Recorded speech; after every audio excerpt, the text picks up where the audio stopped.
Hi there people, it's Chilli, and this episode of 5 Minute Review we will go into the Dropkick Murphys' new album, Turn Up That Dial. For those of you who are not too familiar, Dropkick Murphys are a Boston rock group who deal with Celtic punk rock and are probably most famous for the song Shipping Up to Boston, which was featured in The Departed. The first track is Turn Up That Dial, and it's important to have a great opening track to hook in listeners, and this is a track that is a classic Dropkick Murphys track. With the band doing their sing-along chorus and multi-instrumentals, it does a job as a solid opening track. A great sound from this album. The follow-up track is L-E-E-B-O-Y, or Lee Boy. It's another great song, and it would be great to see this performed live. And it's an ode to their touring bagpiper, Lee Forshner, while it also gives a shout out to their former bagpiper, Spicy Mick Haggis, and that's a great name, I just want to say that again, Spicy Mick Haggis. Middle Finger is the next track, and it starts like a traditional Irish jig. This song bounces to life shortly after and speaks about how the band gives zero fucks. It's a great show of their attitude. It's another great track as well. The following track is The Queen of Suffolk County, and this song seems to be based on someone in real life, but I just can't find out who at this stage. It's got a news headline intro that rolls into the song, and it's got a country vibe when it goes into it. It's a lighter track on the album and does its job breaking up the rest of the album from the beginning songs to the following songs. This will be enjoyed by Dropkick Murphys fans, no doubt, and it does well in telling its story. The next track, bit of an odd title this one, Mick Jones Nicked My Pudding.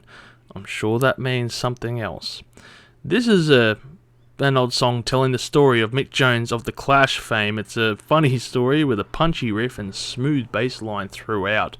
I'm sure pudding means something else when they're telling this story, but you'll have to listen to it and find out for yourself. We go from one weirdly titled song to the next one, HBDMF. And I'm sure if you haven't heard this song yet, it stands for Happy Birthday, Dear Motherfucker. It's a birthday song stating who cares it's your birthday, with lyrics like, for you and nearly 2 million other people. It's a good track that will most likely be played live for anyone who has a birthday and requests the band sing them happy birthday. The next track is Good as Gold. This is Dropkick Murphys doing what they do best, with old fans surely enjoying this. It's highly energetic and will surely start many mosh pits when performed live. The following track is Smash Shit Up, and from the opening instrumental, this song gives off a shipping up to Boston vibe and it just grabs you. It's a killer track. It has a great bass line that hooks you in, and with the guitar riff as well. It will also have you singing I Want to Be a Rebel in no time. Great choice for their first single from this album. The follow-up track is Chosen Few. It is a very solid track. It has a very traditional Irish sound to it, I guess. It's like a song that you could hear in a pub being sung by a bunch of people. It is also highly political about the environment in America at the moment. And despite whatever your views are on the politics, it's worthwhile a listen from both sides of the coin. It's got some great lyrics. It's really worth a re-listen. Overall, great track again. Also love the quick addition of the na na na na goodbye in this song. It's a great addition. City by the Sea is the following track, and it's probably the most pop-friendly song in the album, but it still has a solid rockabilly sound to it. The upbeat sound is welcoming and invites you to enjoy this track. The last track on the album is I Wish You Were Here, and it's about the Dropkick Murphys lead singer Al Barr's dad who passed away, and it's a solemn song but rounds out the stellar album. It's a great ode to his old man, and in Casey's words, to another 500,000 plus people we lost. Overall, Dropkick Murphys have stuck to what they know best and made a high energy album. It's similar to their back catalogue.